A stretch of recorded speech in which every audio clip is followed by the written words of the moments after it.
Welcome to Take the Lead Radio with Dr. Diane Hamilton, where she interviews some of the most successful leaders, entrepreneurs, authors, speakers, and other individuals who will inspire you to take the lead in your career and personal life.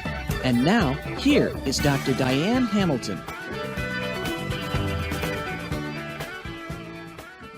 I am here with Dr. Natalie Nixon, who is known as the Creativity Whisperer to the C-suite. She's been selected as one of the top 50 keynote speakers in the world and is the author of The Creativity Leap, Unleash Curiosity, Improvisation, and Intuition at Work. It's so nice to have you here, Natalie. Hi, Diane. I'm really happy to be here. Thank you. Well, I was looking forward to this because we got to share time on a recent panel that was part of something that Simon Brown, Garrett Jones, and Paul Ashcroft had created called, I think it was Curiosity in Times of Disruption. And exactly. It was a great event, and I love their work and all the things they do. And I was very impressed with everything. We were on the same panel, so I thought, oh, I hope that you would show up on this show so we can talk some more about curiosity and creativity. But before we do, I want to get your backstory just to learn a little bit more about how you got interested in all this and what led to you becoming this top keynote speaker. Well, I have a very diverse background. Sometimes I call it a loopy background. And but it's grounded in cultural anthropology and fashion and design thinking and a 16-year career in academia.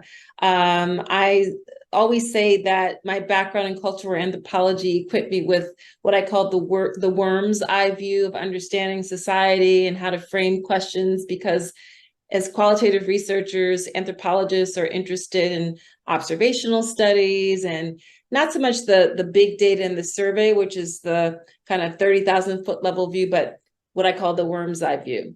And then fashion is something that I really got into out of need in my 20s. I was living in New York City, couldn't afford to buy any of the pretty frocks in all the boutiques. So I went back to what I knew, started sewing a lot of my wardrobe, and my friend said, Nat, you should really sell some of this. And I was like, I can't sell this. I'm just making it because I can't afford anything. And then long story short, I convinced myself, maybe I could do this. And I started a small entrepreneurial venture called Nat's Hats, where I designed and sold hats. And then later I worked in global fashion sourcing that took me to live and work in Sri Lanka and Portugal, working for a division of the Limited brands. And fashion really was my foray into trends research, as well as understanding the value of beauty and aesthetics and the role of desire in compelling people to buy stuff. And that's actually a very important consumer insight that I think tech and food and bev and agriculture and transportation, all sorts of industries could really learn from. And then I was a professor for 16 years. And my company Figure Eight Thinking really started after I gave a TEDx Philadelphia talk in around year 13 or so of my professorial career, where I was proclaiming that the future of work is jazz. And that catapulted me into getting invited into companies to help them become more improvisational. And I started my business as a side hustle, looked up a year later and realized I'm having more fun with my side hustle. And I have not looked back. I'm in year 6 of building out Figure Eight Thinking. That's quite a journey. We have a lot in common when you tell me all the stuff that you've done. I mean, I still teach a lot, and I have a lot of the same interests. And I noticed you got your PhD in London. Is that where you ended up? Okay, yes. That's interesting. How did you end up there? Well, I was really dragging my feet about getting a PhD. I was already an assistant professor. When I left academia, I was an associate professor. I was founding director of a program. And my mentors kept saying, you should really think about earning a PhD. I had a master's degree at the time, which was the terminal degree for my field. And I really wasn't seeing any programs stateside that were interesting enough for me to leave my full-time job and live off of a pretty measly stipend or fellowship for like at least, 5 years. And I was on my way over to London in 2006 or maybe 2005. And right before I left, a week before, a friend forwarded me an email about something called design management. And he said, this is totally you. And I thought, what is this? And I Googled it. And it turned out it was huge in Europe and in the UK as among practitioners. but also as a degree that you could earn. And I thought, I wonder if you could get a PhD in this thing. Turns out you could. And I ended up meeting with several university programs while I was over in London and decided to earn my PhD in design management at the University of Westminster in London. And that required me to go back and forth over a period of 4 years. And they have a deadline. So I had to finish within 3 to 4 years, or else the clock would start over. And I did it. That's awesome. It's interesting because I worked as a doctoral chair for a long time, and just to see the different types of dissertations, I did more quantitative than qualitative, but I did some mixed method. Cool. And so I like to quantify things. And I think some of this stuff is really hard to do when you're talking about creativity, curiosity, the things that you and I talk about. And so I was really anxious to talk to you today, because I know you give lots of different talks, and you talk about creativity, innovation, and the future of work, for example, is one of your keynotes. And mine's curiosity, innovation, and maybe not necessarily future work, but we have very similar type of titles to what we have. And I think it's really interesting because I think innovation is such an important topic right now. And I just would love to hear what it is that you share with people when you talk about creativity, innovation, and the future of work, because I think a lot of people could benefit from that right now. Well, thank you. I agree with you that innovation is particularly prescient right now, but I think in every time period, people believe innovation is the thing. But right. I think we would definitely agree that probably about 20 years ago, innovation became this buzzword, and people started trying to figure out how to build cultures of innovation within their organizations. And that intersected with around the timing of my 2014 TEDx talk. And as I was getting invited into companies to help them build cultures of innovation, what I experienced, Diane, is that a lot of people were just throwing around the I word, and sometimes that would result in what we call innovation theater. It became diminished into, oh, those are the people who play with the Post-it notes all day, which is pretty pejorative and not exactly what was happening. And at the same time, I realized we needed kind of more of a common understanding of what innovation is. And I also was perceiving that we were starting in the wrong place. So that landed me to understand innovation in the following way. I define innovation as an invention converted into scalable value. And that value could be financial value, cultural value, social value. But how do you get from this one-off concept, which might be a really cool invention, to this scalable value, which is the innovation? The conversion factor is creativity. Right. The challenge was that in the hallowed halls of corporate America, if I had started with, hey guys, I think we need to start with creativity, they would look at me like I had 3 heads, because they didn't really understand creativity in the ways that I was thinking about it, right? So a lot of people, not all, but some people think of creativity as only something that artists are great at. So you'll hear people muttering things like, oh, I'm not a creative type because I can't sing, dance, act, paint, draw.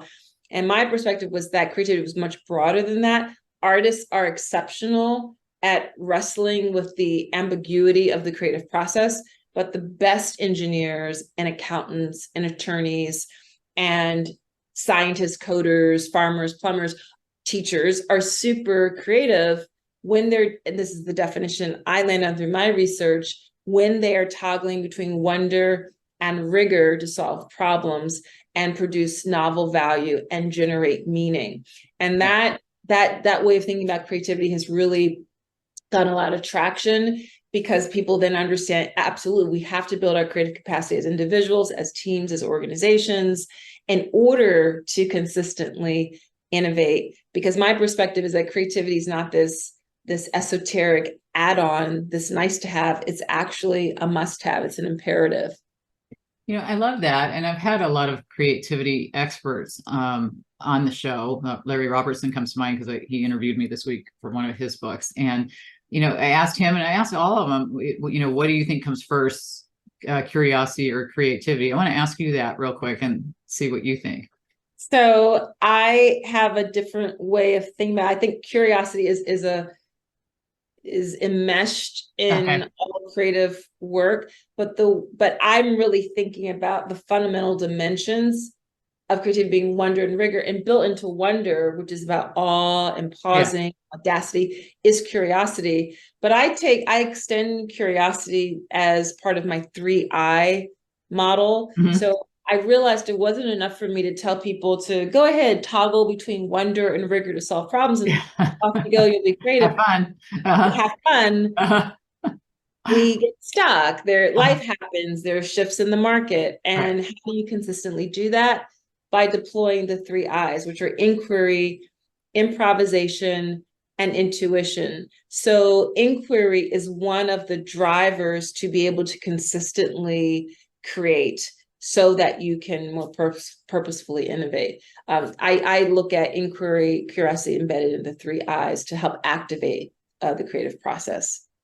It's so interesting to discuss like the definitions of things. And when you were talking about everybody thinks of innovation as this thing or that thing, I taught a class at a tech school here in Arizona, and one of the questions they asked them was, give me an example of something that's not technology, and you can't think of anything. I mean, you could take a rock and and so when you think technology, everybody's thinking big computers, big, chat GDP, whatever it is we're thinking. And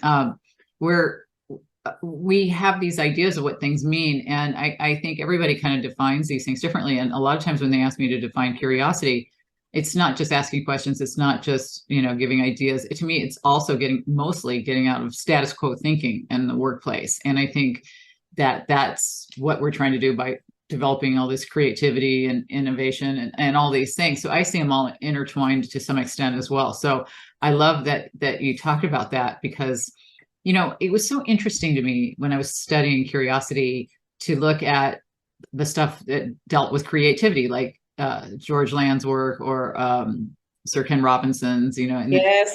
you look at how these kids have these great levels and then they tank. And I saw the same thing with curiosity. Now, my research focused on the things that inhibited curiosity. What do you think inhibits creativity or curiosity, or the whole mesh that you talked about? What did you find? Yeah, one of the things that inhibits creativity, unfortunately, is one of the biggest gateways to adulthood and to socialization, which is our formal educational system. Right. And Sir Ken Robinson absolutely was connecting the dots between the way we teach and our cultures of learning, and the dimming of curiosity, the dimming of building a creative capacity. And I experienced this firsthand in the 3 very different sorts of schools I grew up in. I'm from Philly. I also live in Philadelphia now. And I started out in urban Philly public schools from kindergarten through 3rd grade. And then I went to suburban public schools from 4th through 6th grade. And then I finished out my high school years in a very elite Quaker prep school. Wow. And I remember being around 8th grade, because my grades plummeted when I got to this prep school. It's an incredible school. And the culture of learning was so different. I had gotten really good at completing the worksheets, at getting the gold stars, at checking off the boxes. Yeah. Checking the boxes, staying in my lane, not drawing outside of the lines. And then I got into a learning culture, learning environment where it was about ask a better question, ask for forgiveness, not permission. And I was just like, what is this place? First of all, it was a campus, and you went not just like from classroom to classroom, but building to building. You called teachers by their first name. It was just a lot. That's a lot different, yeah. It was a lot to get used to. But it was around 8th grade, maybe 9th grade, where it occurred to me, and I didn't have the language I'm about to use now because I was like 14 years old, but I realized my friends back on the block, my friends in public school, we had been trained, we were being set up to be the doers, to stay in the lane, to just execute. Worker bees. To be worker bees. And now I was in an environment of people who were being set up to ask the questions, who were being set up to design the lanes, who were being set up to and encouraged to figure out a different way. And so why does that have to be an elite way to be educated and for learning? Our society would have 10,000x the amount of innovation if our cultures of learning were designed in a way where we were erring on the side of process rather than solutions, because once we graduate from high school, from college, there's so much gray, and the most successful people are figure outers. That's not a word sometimes made up, but they're people who figure it out, who like see the negative space and like, well, why can't we do it that way? Or why haven't we tried this? Or I wonder what's over here, right? So that's really one of the biggest inhibitors. And then there's also related to that, so many of us have been question shamed, which really also dampens the creative process. We're afraid to raise our hand. Some point in our education or work career, we were laughed at or we were ignored if we asked a question, this more than anyone else. And so, we dim that part of ourselves down. Right. So those are the two biggest drivers for dampening a creative growth, I think. Yeah, it crossed over. It's very similar to what we saw with curiosity. I had the 4 factors of fear, assumptions, that voice in your head, which can lead to fear, and then technology, which was over and underutilization of it, and then environment, which is teaching and education on people and everybody with whom you've had interaction. So it's very similar in the things that we've seen on the two. So I think it's just really challenging, like you said, if you use words like creativity or curiosity and you go in there to get them to recognize what you're trying to do, but you really want them to draw outside the box and get, I think with a lot of companies, they look in their cubicle or in their silo or in their industry, and they don't look outside to try and reinvent the whole thing, right? So how do you work with people to get them to do that? I dig into both my background in cultural anthropology and my work in the design thinking space. So the first book I ever had published is a book I edited called Strategic Design Thinking. And the goal in that book was, it was collections from practitioners and academics to offer an accessible way for people to think about human-centered innovation, which values prototyping and story and experimentation. And oh my gosh, I just forgot. You were asking. Say your question So one more time. How you go about helping people do that? Oh, one of the big principles in design thinking is this idea of lateral thinking.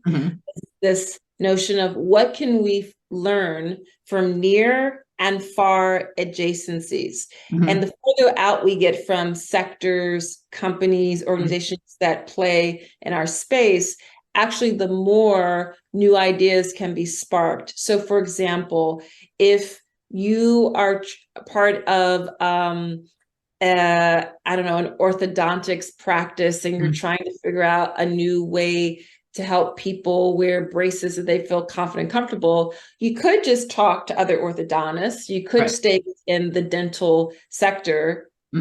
Or you could talk to like Broadway makeup artists, right? Who also have to deal with the role of emotion and appearance and do a lot of facial orthopedic, not orthopedic, but facial work and around the mouth and the teeth, and really understand what can you learn from that very far tangential space, but still has to deal with kind of similar parts of the face, the body, the person. So that's a really far adjacency. So one of the things I recommend that people do, if it's in the budget and if the culture allows for it, to incentivize, not just to invite, but to incentivize people to go to one conference a year that is totally outside of your sector. So if you work in agriculture, go to a conference in secondary education, or go to a conference in fashion, or go to a conference in biotech, right? To learn something new.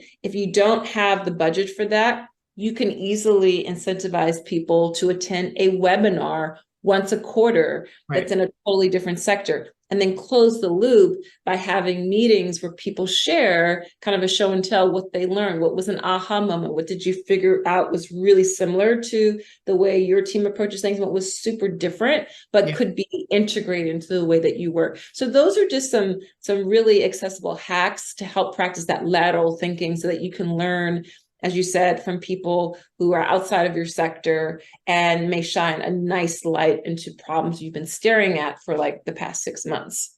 And that's so great. And I was thinking of some of the things Simon Brown at Novartis had shared with me that they do there with some of their training, that they incentivize people 100 hours a year, and all the things that they have for their employees, give little mini TED Talks kind of thing. Yes. To no better way to teach something and learn something than to teach it, right? So That's right. you find something you're passionate about, you share it with everybody else, and then you learn more about it. And I love that they do that there. And I think we need to see more of that. I know there's examples that I've shared with bicycle companies, seeing how other people sell their products and finding out that they aren't being broken as much as they were when they're shipping them, for example. And the only difference between their product and the other product, which was a flat screen TV, was that they had a flat screen TV printed on the box. So they printed a flat screen TV on their hybrid bikes, and their bikes break a lot less, and it costs them just a couple pennies, right? So That's so interesting. I love that it is interesting. And there's so many examples of going outside of your industry to do these things, to get some insight. And you talk about applying creativity, and I'm curious if that's something different than just being creative, because one of your talks, I noticed you say applied creativity and leadership. How is that different than creativity and leadership? Because you have the word. Well, I really want people to, I use that word applied very intentionally, so people understand that building a creative capacity has to be an intentional focus. It's something that we can exercise. It is a competency. It's not something that some people are just gifted from the skies above, and oops, I just didn't get that gene and other people did. I did not get that gene, other people did. Absolutely not. To be human is to be hardwired to be creative. It's just a matter of whether or not you are being intentional about designing time and space to practice that wonder and to practice that rigor. So applied creativity means that you're redesigning meetings, you're redesigning the ways that you think about engaging with clients at the onset, at interim touch points. You're rethinking who you hire. That could be another intervention point for lateral thinking. So hiring an unusual suspect, even on a temporary basis, it could be on a quarterly rotational basis, but something will give you that fresh eyes perspective to rejuvenate your thinking. These are all really important ways to apply creativities. And I use that word so people understand that it doesn't happen through happenstance.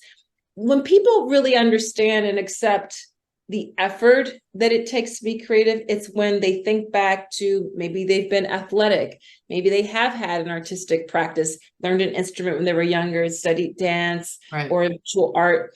Then they understand the rigor that's required in any creative effort. So for me, it's been dance. I studied dance when I was 4 years old, and now I take a lot of hip hop dance classes and ballroom as well. And the great American choreographer and dancer Twyla Tharp famously wrote in her book, The Creative Habit, before you can think out of the box, you must start with the box. You must know the rules. You must be disciplined to practice incessantly, to have time on task for skill mastery, because it's only then that you can be a LeBron James. It's only then that you can be a Beyonce, or you can be someone who really, like Einstein, knew the rules of physics so that he could be so creative in his experimentation. So the rigor is a really important part that we can't forsake. Yeah, that kind of ties into my under and overutilization of technology thing. I use Einstein sometimes as an example when I talk to people, because if you just threw him the calculator and then never taught him the box, then he's only the greatest calculator worker ever. Exactly. Right? So we need to do both sides of that. And I mean, just so much of what you say ties into the same things that I found in all the research I had. And, when you were talking about how getting close and getting far and looking at it from different perspectives, that Dr. Maya Zelahich and I wrote a book about perception. And one of the things we talked about in that was, how it's kind of IQ, EQ, CQ for curiosity, CQ for cultural quotients kind of combined. And if it's, we're all sitting on different places on this planet. And if you're looking at a piece of artwork, the closer you get, all you see are brush strokes. And the farther back you get, you see the bigger picture. But knowing that sweet spot where you're sitting, of everybody seeing something different, is very hard at work. And so a lot of people will ask me, well, what if you can't get somebody, if leaders don't let you build the curiosity, or in your case, creativity at work? What do you do then if they're shutting you down? So first of all, I love their point about the need to zoom out. Mm-hmm. And sometimes that means having that cognitive diversity on a team, that so everyone brings in different perspectives and experiences and skill sets. But some of it also means get up and move, get out of the building, like literally circle the issue from a number of different perspectives. But if you're in a work environment where it feels a bit punitive to raise your hand, to extend the typical way you think about things, one of the things, two things that I remind people of: number one, creativity loves constraints. So to say, oh, we work in a really highly regulated environment, we can be creative. No, I don't think that that's an excuse for why you have to dampen your ability on your creative capacity and growth. It's actually when we have limitations on budget, on time, on people talent, that creativity actually sparks. And so that's not a good reason. The other piece to help us build a creative capacity in a highly regulated environment is to start engaging in more prototyping, to engage in building and on micro levels with among 2 or 3 other people in the organization, a bit of asking forgiveness, not permission. And the reason why prototypes are really effective is that they're cheap, they are not intimidating, and you build in shorter runway to fail and to learn. So an example of a really cheap, easy prototype is a doodle. So you literally can doodle a possible interaction or new type of service delivery or new type of technology that you want to try out with stick figures, squares, circles, equal signs, arrows. You can take a photograph of that, scribble, scratch, and share it around to people and ask, does this make sense to you? This is what we're trying to do. And the whole goal of a prototype is to get clarifying questions. The goal of a prototype is not for people to say, this is amazing, it's the best thing since bread. The goal is actually for people to poke holes at it, because through their questions, their clarifying questions, and through the holes that they poke, you'll be able to understand how to tweak this thing so it gets closer to what people actually need. And isn't that the goal? The goal is not to sell the stuff that we love. The goal is to sell the stuff that people need. It's going to solve their problems. So building a culture of prototyping can start in really small sections of the organization. It doesn't have to be a global effort or initiative. It doesn't have to be a team-based initiative. It can be quite stealth. And positivity is a contagion. And when people begin to say, oh, this is really interesting, it energizes people, and you will gradually get buy-in in that way. Yeah, I think that you brought up so many good points. I've had conversations with Francesca Gino and Amy Edmondson and people from Forbes, that have done a lot of work in this area with teams of collaboration. And I know Francesca's work, a lot of leaders thought they encouraged curiosity or probably creativity as well. And then the perception from employees is a little different than what leaders probably think they're doing. And I know you've interviewed, I thought 56 people for your book. I remember it was a big number. Okay. So did you find that there was a disconnect between what leaders thought and what employees were perceived? And what did you learn? What was the most interesting thing you found from interviewing all those people? Yeah, there definitely is a gap analysis between what leaders think they're relaying and then what people actually can do. And actually more of the data, as new as 2023 data, in terms of really understanding the value of creativity from the perspective of managers. It's a statistic something like 70% of managers believe that creativity is super important among their employees, but 76% of employees believe that they get minimal time to really dive into creative work. So we say one thing, but we actually don't incentivize and allow the space and time for people to build that creative capacity. And again, which is beyond picking up a paintbrush, going to a dance class, although that's amazing. I do that myself. But as I share in my book, there's a lot of other ways to do that. So one of the most interesting moments for me, I'll share two. One was when I interviewed Biplab Sarkar, who is the CEO of Vectorworks, which is a tech software company. He has a PhD in electrical engineering. And in every interview, just in terms of the qualitative research process, I would always ask the same question so that I can begin to see the patterns that emerge from people's answers. And there was going to be a moment in our conversation when I would ask the following question: would you share a story about a time when you used your intuition to make a strategic decision? And as I got closer to know I was going to ask that question, I was getting a little nervous because I thought, oh my gosh, this is a tech company. This guy is a PhD in electrical engineering. And my assumption, which happened to be wrong, was that he's very linear thinking and he'll have no time for intuition. And I was so wrong. He waxed poetically about the ways that he listens to his intuition. He uses his intuition in conjunction with the big data, the Excel sheets. And that was a really interesting moment that challenged my own assumptions. And it showed how people who are perceived to think in one way, at least my perception was they were perceived and trained to think in a very kind of lockstep, only logical way, were very open to sometimes their rationality that presents itself when we have this intuitive nudge. The other interesting interview was when I interviewed Céline Barel, who is a nose. She's a perfumier at International Flavors and Fragrances. And I was able to visit her on the job at work and spent a day with her. And she described her work in the following way. She said, my superpower is my ability to make real what no longer exists. I thought that's an amazing way to think about the role of scent. Yeah. Today, if I smell a certain aftershave, but not I'm forgetting the name of it, but something my dad always wore. It reminds me of my father who passed away. Old Spice, thank you, Old Spice. It always reminds me of my father, right? The other thing she said is that the work that I do and designing scent for perfumiers is I'm balancing chemistry and intuition, which again, I thought was a really interesting insight. But there were so many cool people I was able to talk to explore the ways creativity shows up in their work. Yeah, that made me think of that movie. Did you see that movie? He was obsessed with her scent and he created all these scents. I can't remember. It was a great movie. I have to think of it. I think Dustin Hoffman. Please let me know. I love perfume. It's an old movie and it's in the old time setting. And it was a really interesting movie.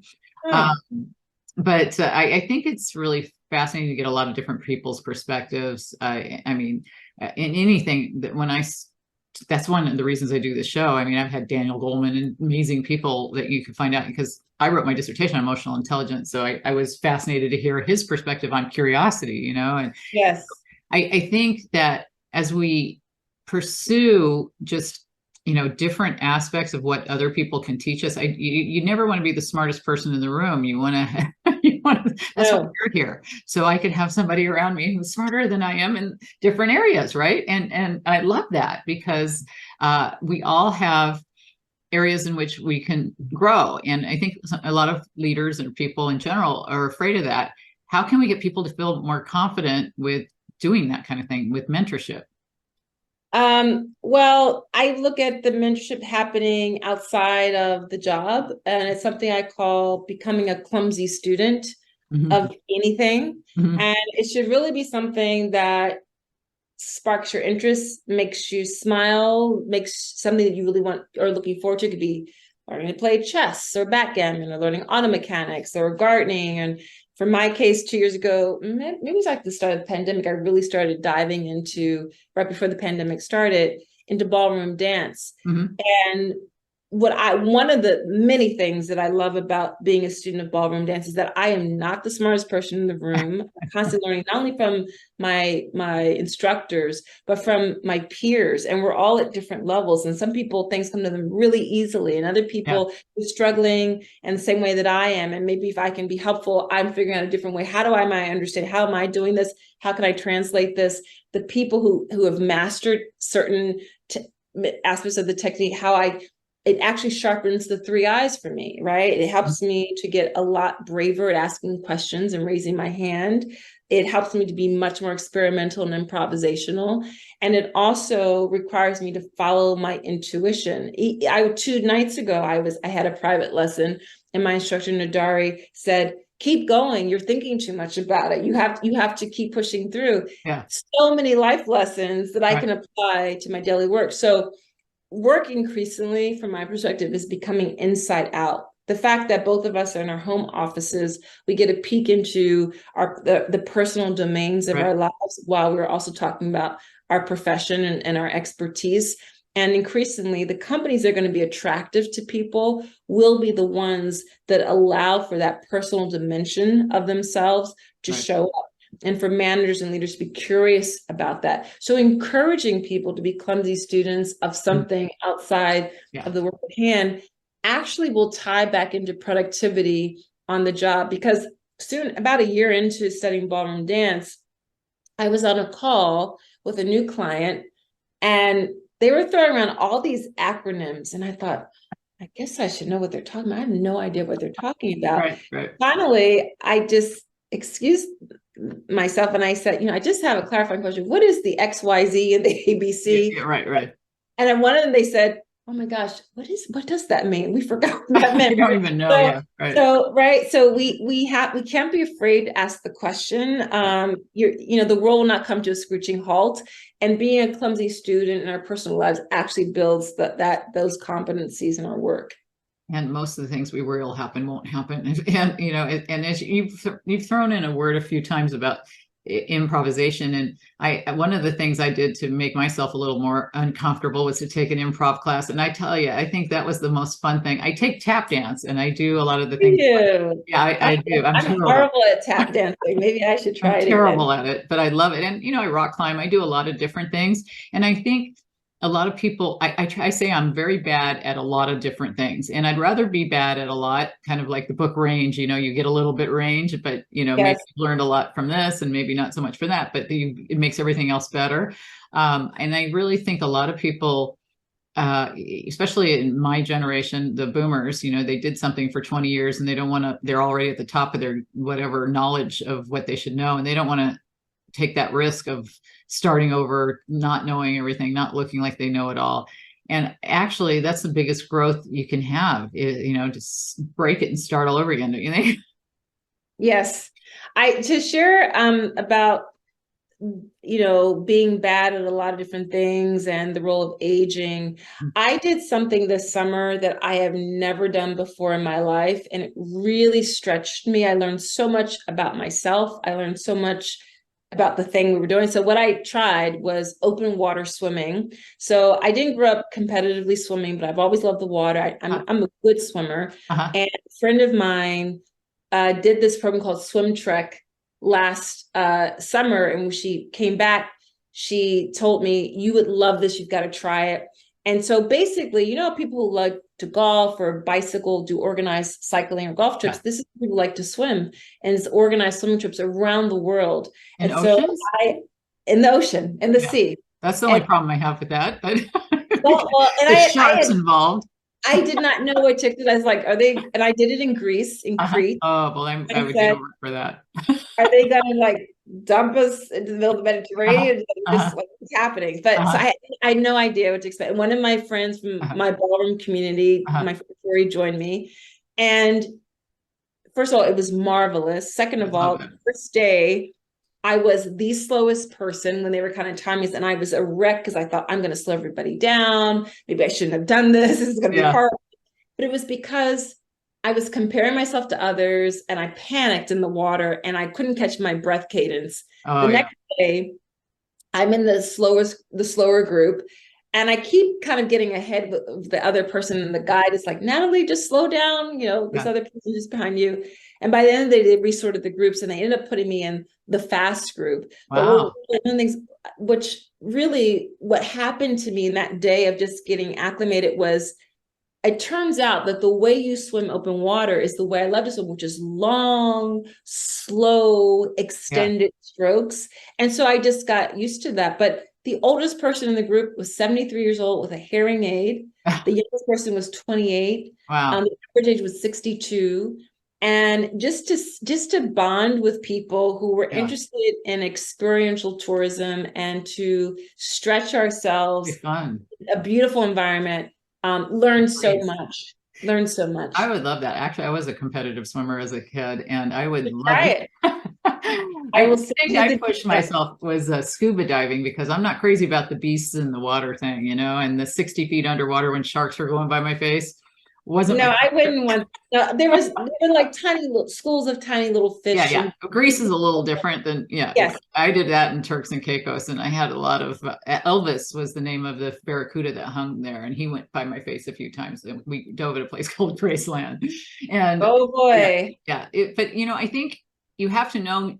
You got to try it to know you don't like it. And I think, and that's how I was with ziplining. I did things that I thought, oh, this isn't going to make me super happy, but I'm going to try it, And that doesn't mean you have to keep doing it. You just kind of see what you like and pick and choose. And I think we tell ourselves that we're not going to like things from our childhood that we tried and had bad experiences maybe with, or what our family said weren't really fun things to do or good things to do. And, I think we got to just try it. I mean, we do. I would love ballroom dancing. I would love all the things that you were saying. And rock climbing is one of my favorite things. And I don't really love doing it outdoors because it's a little more dangerous. So I do more indoors. And you could find the balance, I think, of the things. Exactly. Well, yeah. I think that you and I would have a lot of fun. You come here and tap, and I'll go there and swim. Yes, please try out ballroom. I will send you information about swim track. I think you would really love it. I might. That would be fun. But I want to make sure that before we go, that we touched on everything that you're working on, that you're doing right now, and that you'd like to share. So, what do you want everybody to know in our last couple of minutes? And do you have a website or something you'd like to share? Well, first of all, thank you again, Diane, for inviting me to share ideas with you. I really loved our conversation. I would just love people to check out my work at figure8thinking.com. So that's the word figure, the number 8 thinking.com. And what's new on the horizon for me is over the next year, I'll be working on my next book. And my next book will be around something that tentatively titled right now, I call it invisible work. I wrote an article for Fast Company about this. And the invisible work? Invisible work. Okay. So it's not the gendered feminist version of invisible work, of women's unemployment work. What I'm talking about is that in a time of ubiquitous tech, unprecedented burnout, and being able to work in hybrid ways, our most productive selves are not when we are on the laptop, on Zoom, at the whiteboard. Our most productive selves are when we step away and when we engage in what I call motor activities, MTR, activities that relate to movement, thought, deep thought, and rest. And so my overarching what if question is, what if it turns out we can be as productive when we're away from the office as when we're at the office? And that's kind of like the spark for the book. And I'll be interviewing a lot of different people about this idea, digging into the neuroscience of things like the vagus nerve, interoception, proprioception. And really, this is hopefully a provocation for a new metric for productivity, especially in very changing times. So that's what I'm working on. Well, that's fascinating. I was a pharmaceutical rep for a long time. So I love the science behind all that stuff. So I can't wait to read that. That'll be terrific. Thank you. This was so much fun, Natalie. Thank you so much for joining me on the show today. And I hope everybody takes some time to check out your work. Thank you, Diane. Appreciate it. You're welcome.